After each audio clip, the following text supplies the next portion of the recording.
Fala pessoal, tudo bem? No Conversa com quem gosta de aprender, nós recebemos a psicóloga Fernanda Mendes, que tratou sobre uma série de assuntos interessantes, tais como transtorno de ansiedade, depressão, TDAH. Eu convido vocês agora a assistirem à entrevista feita pelos alunos. Grande abraço, vamos lá? A psicóloga Fernanda, ela diz para a gente o seguinte, que o caminho foi árduo, que o caminho Foi, foi de luta, né, Fernanda? foi. E ela disse para a gente, então, que estudou no Instituto, uma escola muito considerada aqui Uhum, na cidade de Florianópolis. Depois uhum. investiu bastante, então, na formação, ali no ensino básico Sim. fundamental, para poder alcançar o desejado vestibular e entrar aí na Federal de Santa Catarina. Agora, pessoal, como a gente já teve esse primeiro momento de apresentação, a gente vai ficar com os nossos queridos alunos e as suas perguntas fabulosas. A propósito, que perguntas sensacionais! E então, estão Ó, todos aí apostos, dedinho coçando. Façam suas questões, pessoal. Uau! Agora a gente vai ter uma enxurrada, pessoal. Olha só. Mirela, nós queremos ouvir a sua questão. Estudando psicologia, o que você aprendeu de mais importante que você pode levar para a vida? Que uau, pergunta, que provocação, hein? que Vamos provocação. lá. O curso de psicologia da UFSC, ele é bem amplo, né? Então, a gente estuda várias áreas, então a gente vai tendo conhecimento de muitas coisas. Mas de tudo que eu tirei, assim, de estar dentro da universidade, com certeza o que eu levo, assim, é a importância do estudo em si, né? De a gente ir atrás dos nossos objetivos. A gente aprende, digamos assim, a andar com as próprias pernas. Então, e daí a gente junta isso, né? A necessidade de a gente ter que fazer algo por nós mesmos e, ao mesmo tempo, tente a gente correr atrás e estudar. Então, é o estudo e a gente ir encontrando aí as possibilidades que a gente tem dentro de uma universidade. Não sei se eu respondi a tua pergunta. Mirela, você está sendo chamada aqui no ponto a dizer o que você achou da resposta, Mirela? Ai, achei bem boa. Respondeu minha dúvida, né? E obrigada. De Ai, ela nada, é Mirella. fofa, não é, Obrigada. gente? Vamos agora para a pergunta do nosso honorável Thales, né? One Push Man. Ele deseja então dizer aí algumas palavras. Thales está sendo chamado há 2 minutos atrás, ele postou uma maravilhosa questão. Como foi para você a sua primeira consulta como psicóloga? Como você se sentiu? Você acha que essas sensações, emoções e sentimentos seriam de alguma forma diferentes se não tivesse passado pela formação que passou?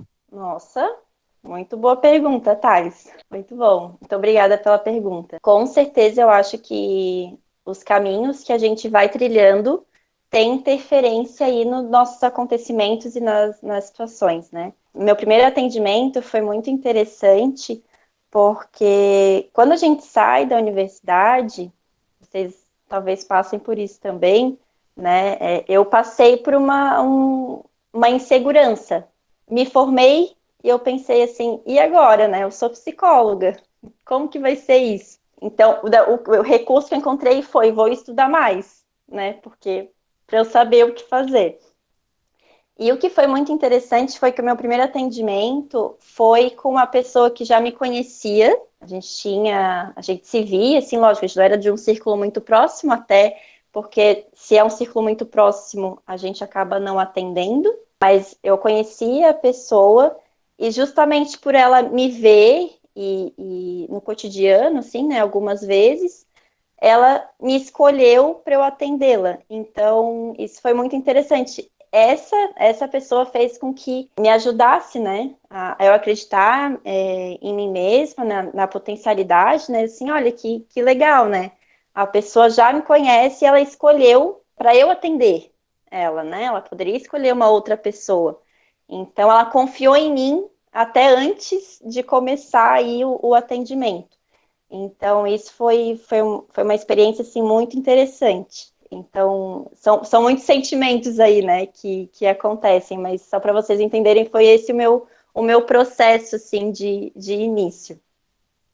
Tá respondido, Thales? Sim, Thales, você. eu também achei bem interessante e chega até a ser um pouco filosófico, tipo, como o estudo muda a gente. E a Aham. coisa ali do final sobre a primeira consulta, é Uhum. interessante pensar que os psicólogos também são pessoas, eles também têm sentimentos. E como Com isso te certeza. influenciou. Aham. Obrigado pela resposta. Imagina, eu que agradeço. Muito bem, Thales, a sua participação sempre perspicaz. Olha só, eu acho que Ellen Moraes de Oliveira tem uma questão interessantíssima. Nós queremos te ouvir, Ellen. Ellen Moraes de Oliveira, por favor. Boa tarde. Então, eu queria saber como você separa a sua vida pessoal com a sua vida profissional. Olha, boa pergunta. Queria primeiro parabenizar aí os alunos, vocês estão arrebentando nas perguntas, viu? Estou gostando de ver. Eu acho que essa dúvida é bem comum, né, Ellen? Mas eu vou dizer para vocês, assim como o Thales falou, né? Psicólogos também são pessoas e a gente também tem sentimentos, né? Então, assim como eu atendo pessoas, eu também sou atendida. Então, eu também faço psicoterapia. E eu acho que isso é o principal, né? Quando a gente está trabalhando na área da saúde, não só da psicologia, mas outras áreas da saúde, a gente tem as profissões, né, que tem a ver com o cuidado, com estar com o outro, é importante a gente estar bem com a gente mesma, né, a gente cuidar da gente, né, para poder estar em melhores condições para poder cuidar do outro, né. Então, eu vejo isso como essencial, né,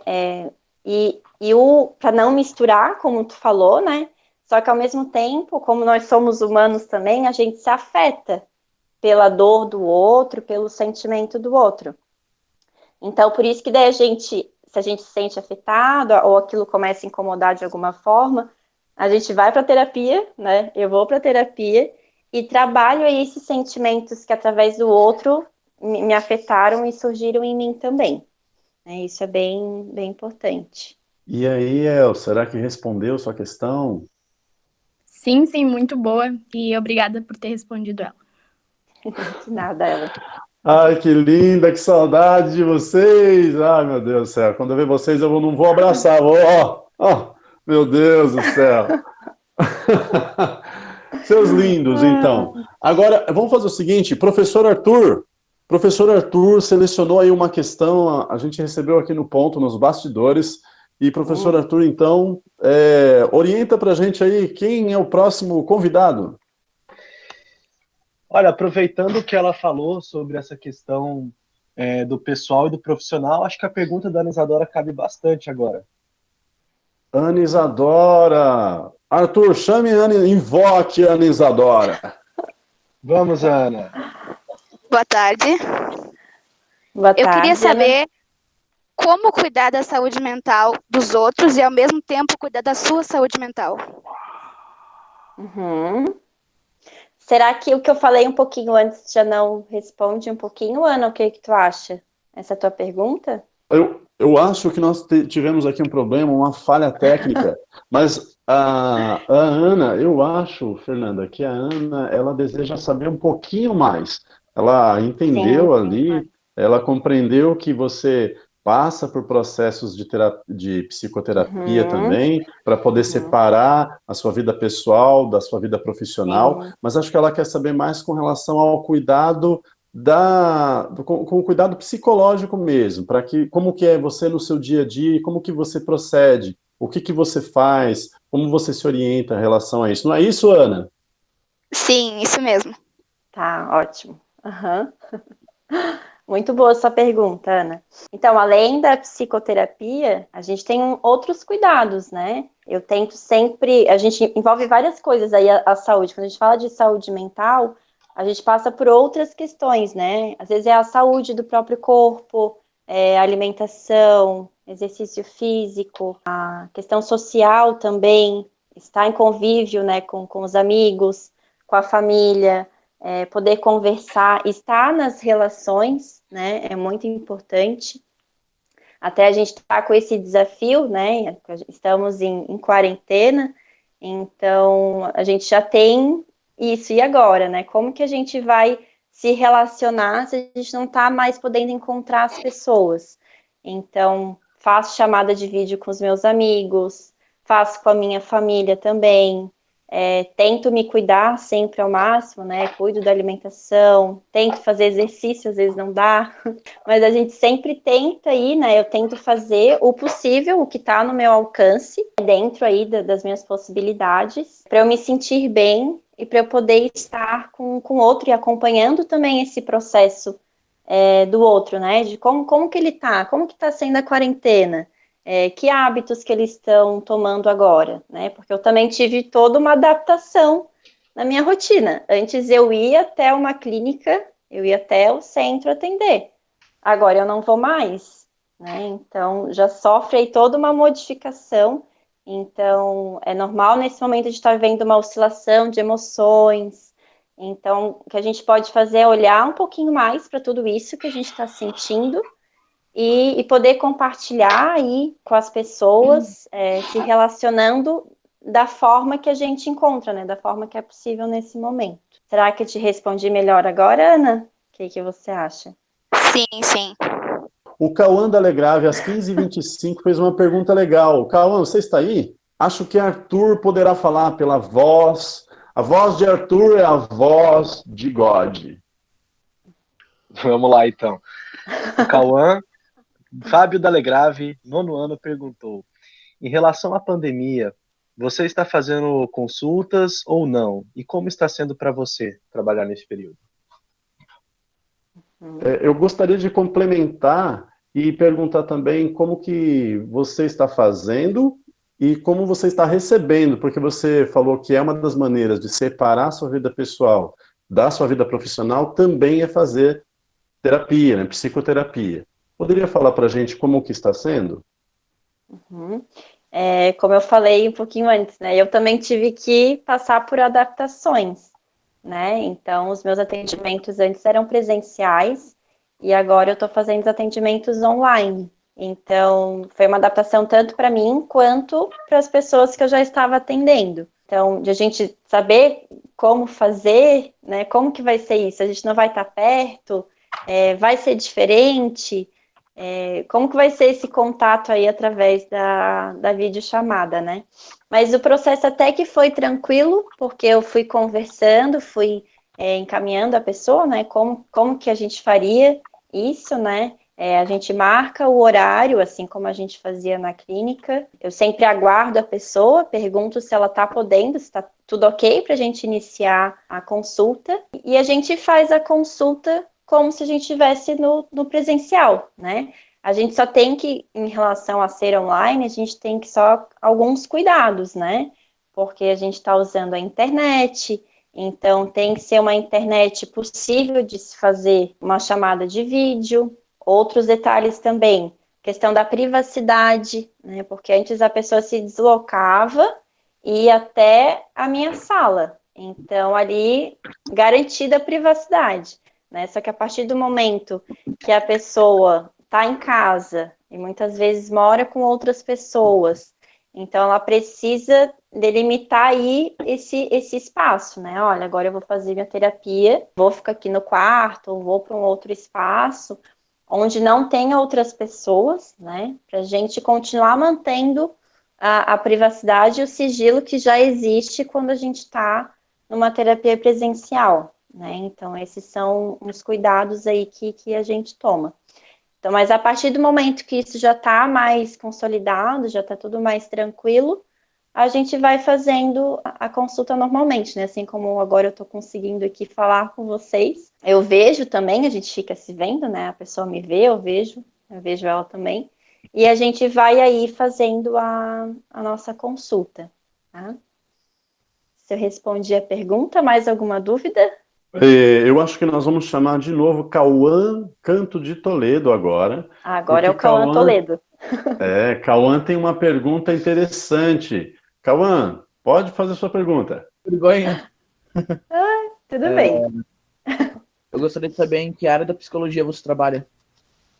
Uhum, E você pode explicar e aprofundar mais exatamente em que... uhum. Essa pergunta também foi feita pela Eduarda Bacedo, e ela disse mais cedo que estava sem microfone, tá certo?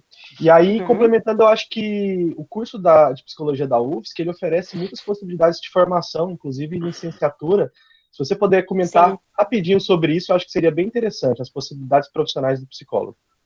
Tá, legal, legal. Realmente, a UFSC, isso que eu acho que é uma vantagem da UFSC, né? Tem universidades que às vezes são focadas mais em alguma área, então a pessoa acaba ficando já mais especialista dentro de alguma área, mas o que eu acho muito interessante da UFSC é essa diversidade, né? Então tem muitas áreas da psicologia, e daí depois a gente vai, o legal é que a gente vai conhecendo todas essas áreas e depois a gente escolhe, né, qual a área que a gente se identifica melhor, para a gente continuar aí fazendo nossas formações. Para vocês entenderem, quando a gente faz o curso de psicologia, são 5 anos, daí chega nos 2 últimos anos, a gente chega nos estágios obrigatórios, são estágios que fazem parte do currículo. E a gente tem algumas opções, então a gente pode escolher 2, caso a pessoa vá cumprir os 5 anos, né, certinho ali da formação. Eu escolhi, no primeiro ano, eu escolhi psicologia educacional, então eu tenho um amor muito grande pela área educacional, por isso também que eu amei esse convite aí do professor William.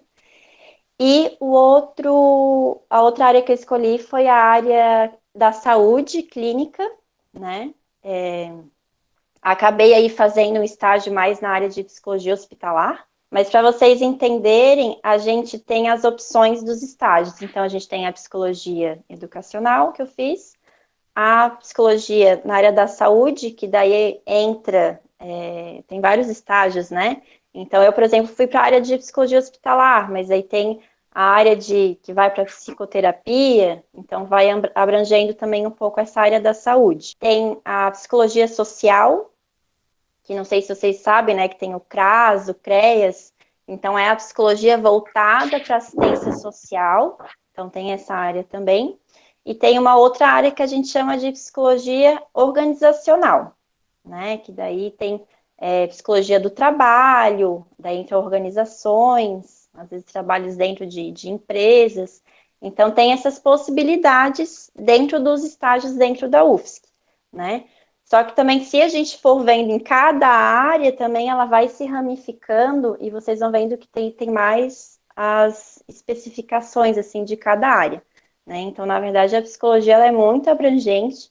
Então, às vezes, se vocês pararem e fazerem um exercício, vocês vão ver que muita coisa está relacionada com a psicologia, né? Então, tudo que tem relação, que tem pessoa, a gente está falando de psicologia. Eu atuo na psicologia clínica, então seria aí voltada para essa área da saúde. Então, trabalho com psicoterapia, né, nesse momento. Cauã, o que você achou dessa resposta? É o que você desejava saber? Sim, o que eu queria saber é até um pouco mais, por ter explicado. Tipo, eu sabia a pergunta, mas não sabia como me expressar direito. Bem. Tá. Vai ser respondido? Tranquilo? Sim, obrigado. De nada. Vamos chamar agora a participação de um aluno aí que está se empenhando bastante, né? Hoje conversou com a gente, o Bruno Franz Ventura. Bruno, você faz algumas questões ali há 21 minutos atrás, você não foi esquecido por nós. Será que você poderia entrar na live? Gostaríamos de te ouvir. Oi, tudo bom? Oi. Tudo bom. A minha pergunta é qual a diferença entre estar ansioso e ter ansiedade? Que eu não sei. Mas vamos continuar. Complementa lendo a sua própria questão. Muito interessante. Ali eu fiz 3 perguntas, certo? A primeira seria qual é a diferença entre estar ansioso e ter ansiedade? Uhum. E também eu gostaria de ser psicólogo, eu queria saber que tipo de livros e matérias eu poderia estudar para ir descobrindo, entendendo mais sobre o assunto. E como foi a tua carreira até se encontrar como a profissional que a senhora é hoje? Muitas perguntas, muito bom. Muito bom as perguntas. Essa dúvida é o Bruno, né? essa dúvida, Bruna, ela é bem comum, tá? Da ansiedade, né? Porque a ansiedade, ela é uma emoção, né? É um sentimento ali que a gente tem e é muito comum, né? Então, realmente tem uma diferença entre estar ansioso, e daí eu vou especificar um pouquinho mais, porque existe o transtorno de ansiedade, né? Então, daí a gente já entra aí na questão da saúde mental. Existe um livro, que é o Manual de Diagnósticos Médicos, né? E ele vai pontuar aí, tem escrito, tem uma numeração, um código, né? Que diz aí o que é o transtorno da ansiedade, tá? Então, daí o que acontece? A gente tem que saber diferenciar, porque a ansiedade faz parte, então tem situações, acontecem coisas com a gente que deixa a gente ansioso. Quando a gente está falando de um transtorno, tem vários fatores para a gente pontuar, né?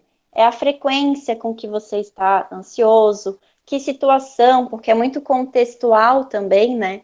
Então, quando a gente fala de um diagnóstico de ansiedade, ele é feito por um médico psiquiatra, né? E ele que vai acompanhar e vai pontuar aí esses sintomas, né? Todas essas questões.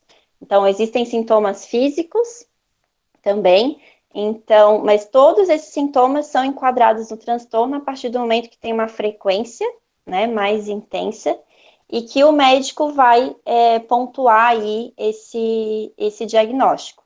Quando a gente faz um acompanhamento psicológico, também a profissional da psicologia vai pontuar também essas questões aí. Eu, por exemplo, como psicóloga, eu indico, então, a pessoa a procurar um médico psiquiatra, porque quando a pessoa realmente tem o transtorno, daí o psiquiatra vai conversar com ela, vai explicar o que é o transtorno e vai, muitas vezes, passar uma medicação, que é bem específica, é um remédio controlado para ansiedade, tá?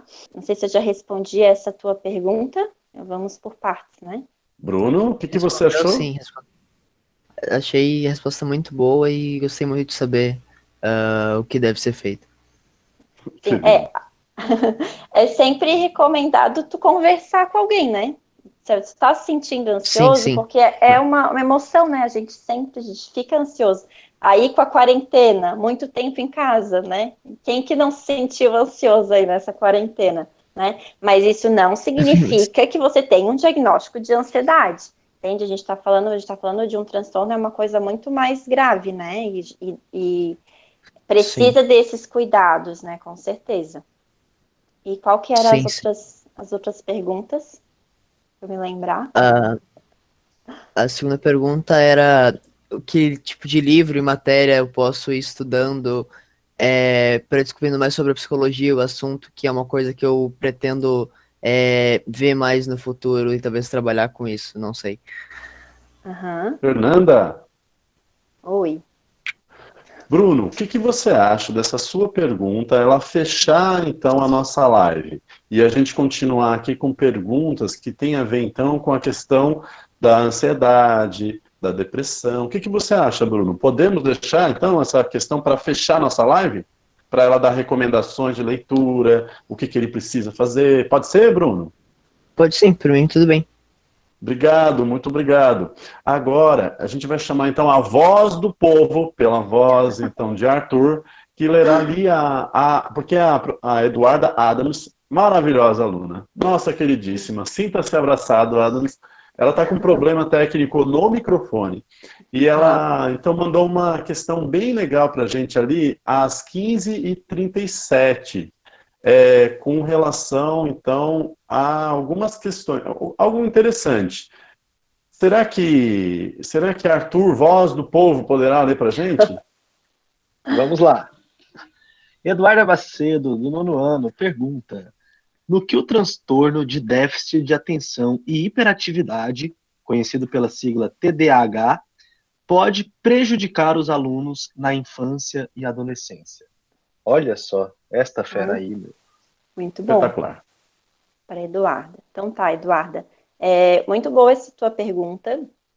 Até para vocês terem o conhecimento, né? Há um diagnóstico muito grande, né? Muitas crianças, inclusive, já são diagnosticadas muito cedo com TDAH, né, com déficit de atenção e hiperatividade. E a gente, principalmente da área da psicologia, a gente questiona muito isso. Por quê? Porque são crianças, né? Então faz parte do ser criança estar mais ativa, às vezes não se concentrar muito, não querer ficar muito tempo sentado numa cadeira, né? Então, não sei quem tem aí contato com criança, mas vocês sabem que é assim. É difícil a gente querer controlar uma criança e querer que ela fique muito tempo numa escola, sentadinha, quieta, né? Sem incomodar ninguém. Então, a gente problematiza bastante esse diagnóstico de TDAH. Pode só repetir a pergunta para mim, por favor? Como ela pode prejudicar os alunos na infância e na adolescência? Então, acredito que tem a ver com o processo cognitivo de aprendizagem. Tá. Então, o que acontece? Se a criança ou adolescente, né, de fato tem o transtorno, a gente entra de novo aí no que eu falei anteriormente, que é da medicação. A criança, adolescente realmente precisa de uma medicação para conseguir ficar mais tranquila, para poder focar, concentrar, porque sem a medicação, sem o diagnóstico, todos esses sintomas, todas essas relações aí estavam atrapalhando nos estudos, estavam atrapalhando na escola. Mas a partir do momento que a criança realmente foi diagnosticada, o adolescente realmente tem o TDAH, vamos dizer que pode ser mais tranquilo esse processo. Por quê? Porque vai fazer um acompanhamento psicológico, às vezes com psicopedagogia também, né? Entra na questão da pedagogia, medicamento, então tem todo, com psiquiatra, então tem todos os acompanhamentos. E daí, com esse acompanhamento, pode, na verdade, facilitar esse processo aí da escola, né? Essa vida escolar. Com os acompanhamentos, fica mais tranquilo. A criança sem o acompanhamento vai ser mais difícil, ela vai lidar mais com essas dificuldades, né?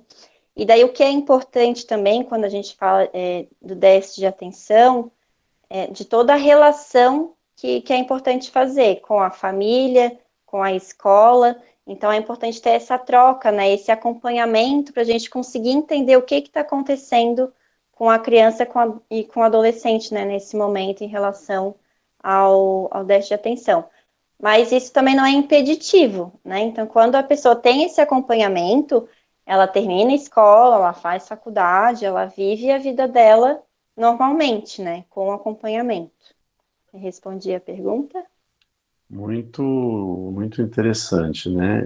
A gente não sabe aí, eu vou pontuar algumas questões, porque a Adams não pode estar falando com a gente agora, Claro. mas que interessante a gente pensar que a medicalização da criança de forma prematura, ela tem que ser revista. Então, essa postura do psicólogo diante da medicalização prematura, ela nos interessa a todos.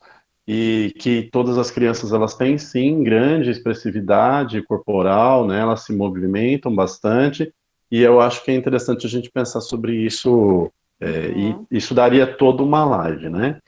Sim, obrigado pela resposta. Gostou da resposta, Arthur? Muito bacana, estou aqui achando sensacional as perguntas que os alunos fizeram. Eu fico sempre admirado. Você não está admirada, Fernanda? Tô, com certeza. Muito boas essas perguntas. Agora a gente vai lá para a Isa. A Isa, ela também tocou num ponto interessante. Seja bem-vinda. Boa tarde. Boa tarde, Isa. Minha pergunta é como lidar com depressão ou lidar com uma pessoa que tem depressão? Pergunta densa, né? Uma pergunta assim que vai envolver aí abrirmos um pouco o coração, respirarmos um pouco e vamos ouvir aí a voz de Isa e Fernanda. Hoje em dia, né, os maiores diagnósticos do Brasil, né, a gente pode falar assim, é a depressão e a ansiedade, né? Assim como eu falei da ansiedade, vou falar da depressão também. Para a gente entender que faz parte, né, a gente ter alguns momentos depressivos, né? Eu posso, às vezes, me sentir um pouco mais deprimida, então a gente não vai estar o tempo todo feliz né, e vai estar tudo bem, né? A gente tem momentos que a gente não se sente bem. Então, assim como a ansiedade, a depressão é a mesma coisa. Então, é importante esse acompanhamento psicológico, o acompanhamento psiquiátrico, para avaliar com qual frequência esses momentos depressivos, se isso está interferindo na vida, no dia a dia, né? Porque a depressão às vezes envolve, principalmente, não conseguir fazer as atividades, né? Que normalmente seriam comuns para aquela pessoa. Então, a gente tem que ter um cuidado maior e, com certeza, o acompanhamento tanto psiquiátrico quanto psicológico são muito importantes, né? E daí tocou num ponto, Isa, que eu acho que é muito interessante também a gente sempre pensar, que é como que a gente vai conviver e o que a gente pode fazer com essas pessoas que têm a depressão, né? Então, uma dica que eu dou para vocês é estar disponível para conversar, para escutar, né, estar próximo dessa pessoa. Todo o carinho, o afeto que a gente pode dar para essa pessoa já vai ajudar muito, né? E às vezes, dependendo do caso, a gente precisa encaminhar essas pessoas para esse acompanhamento psicológico e psiquiátrico, né? Ajudar nesse processo. E sempre é muito importante perguntar para a pessoa como que ela quer ser ajudada, né? Como será que, né, para ela saber e tu saber também o que tu pode fazer, porque cada pessoa é única, né? Então não tem uma receita, né? A gente não trabalha assim de forma geral, né? Com cada sujeito sempre vai ser único, vai ser uma única forma de tratar, né? Lógico, a gente estuda, a gente tem aí o diagnóstico, que daí amplia um pouco, né, o que é a depressão e o que é a ansiedade, enfim, o que for qualquer transtorno, mas cada pessoa vai reagir de uma forma. Então, é sempre importante a gente se dedicar àquela pessoa e dar voz para aquela pessoa perguntando de que forma, sim, tu pode ajudá-la naquele momento. Muito bem. Isa, o que você achou da resposta? Foi ao encontro do que você queria saber? Deseja saber mais alguma coisa sobre isso? Não, só isso. Muito obrigada. De Gostou nada. da resposta? Sim. Muito bem. Isa é uma queridinha, né? Ai, meu Deus, saudades. Pessoal, a gente está se encaminhando aí para os momentos finais da nossa live. Ah! Não tem aquele barulhinho? Ah! Que pena! Nós estamos Mas aí passou se encaminhando, rápido. né? Para mim passou rápido, pelo menos. Sim. E então nós vamos ficar com as palavras finais aí da nossa queridíssima entrevistada de hoje, Fernanda Mendes. Fernanda, como que os alunos que fizeram algumas questões, eles podem tentar entrar em contato com você? Existe alguma maneira aí de responder? Porque são inúmeras questões, eles mandaram para mim mais de 30, 40 pessoas, mandaram mais questões do que você possa imaginar. E aí eu gostaria de saber como que eu posso passar essas questões para você, se existe algum canal que você pode divulgar respostas para eles. O que vocês acham, pessoal? Acham legal? Quem acha legal? Quem não acha legal, diz ali no chat agora. Vamos ver se acha legal ou não legal. Vamos lá. Legal, legal, legal, ok. Ó, eles acham legal. Então, acho que conforme a voz dos nossos alunos, ela responde às nossas ações. Então, como que você poderia responder às questões deles? Existe algum canal que você possa também filmar alguma coisa e enviar para eles? Primeiro eu queria agradecer o espaço, né? Gostei muito de estar com vocês hoje à tarde, poder conversar um pouquinho, tirar um pouco das dúvidas de vocês. Fico feliz de surgirem mais dúvidas. Eu acho que isso é muito importante aí para o nosso processo aí de formação. Então, eu vou sim ficar à disposição de vocês para vocês tirarem aí todas essas dúvidas. Eu tenho um Instagram, né, uma página no Instagram, que se chama PC Fernanda Mendes, né, PSI, de psicóloga. E daí lá vocês podem me mandar as perguntas e eu vou responder também no Instagram, porque eu sei que com certeza, né, a dúvida de vocês é a dúvida de muita gente. Então, eu vou com certeza me dedicar aí, separar um espaço aí no meu tempo para poder responder cada um de vocês, tá? Eu estou muito agradecida aí por esse momento com vocês hoje. Muito obrigado. Agora vamos lá para a resposta que não quer calar do nosso querido Bruno Franz. O Bruno, ele tinha nos perguntado ali sobre um pouco da trajetória do psicólogo. Se uma pessoa desejar ser psicólogo, se uma pessoa quisesse aprender um pouco mais sobre essa profissão tão amada, tão bonita e tão interessante, né? Poderia falar para ele o que ele pode fazer, qual é o passo a passo, um caminho, alguma coisa? Uhum.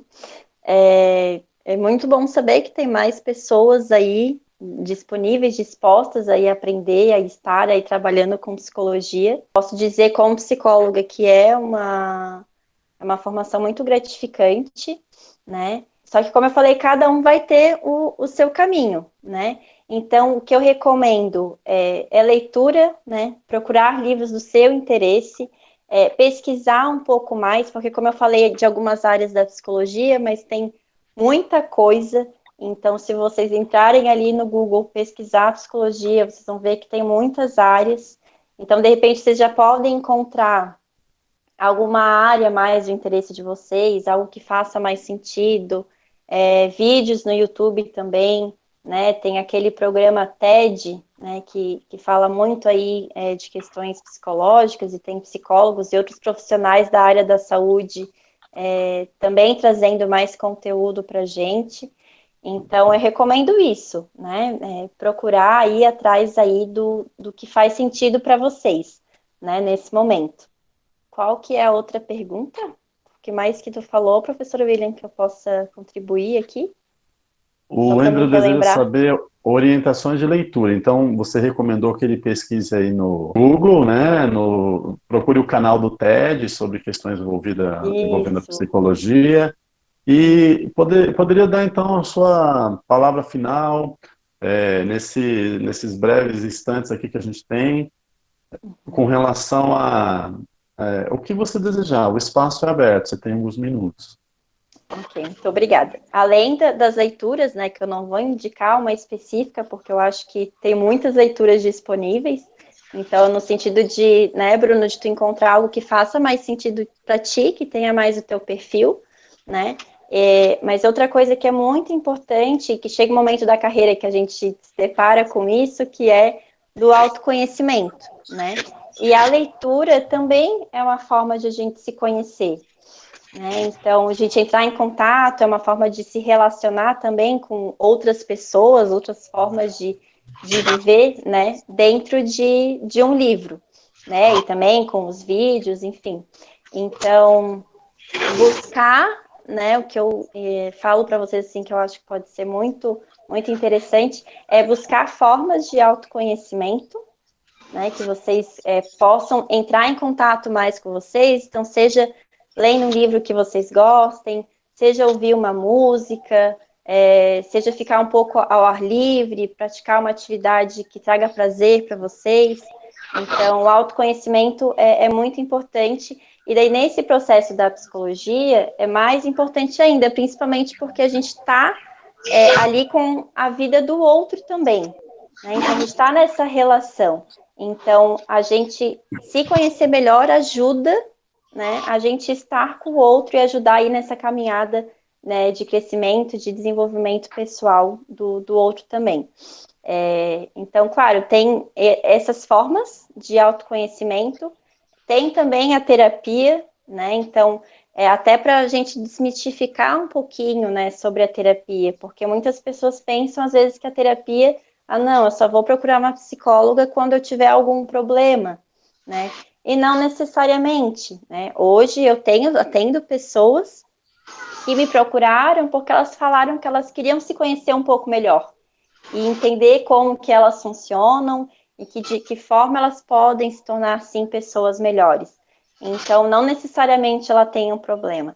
Só que também a partir do momento que a gente se conhece melhor, quando surgem os problemas, a gente vai aprendendo a lidar melhor com esses problemas, porque eu consigo me entender mais também, né? Então, essas são as minhas indicações aí, sugestões para vocês. Espero ter contribuído. fico à disposição, então vocês podem me procurar, a gente pode aí trocar mais ideias, né? Estou bem feliz aí com esse momento que a gente teve hoje. Muito obrigada também ao professor William, né, por esse espaço. Então, pessoal, nós ficamos por aqui hoje com as recomendações de Fernanda Mendes, a psicóloga convidada. Eu agradeço a todos os alunos que participaram, aqueles que não tiveram a sua voz ouvida aqui nesse momento. Vão até lá no Instagram, postem as questões. Eu tenho certeza que vocês serão respondidos aí no passar do tempo. Semana que vem a gente volta, às sextas-feiras, com um novo entrevistado. E o entrevistado da próxima semana é uma boa surpresa. Segunda vocês vão saber. Grande abraço e até mais.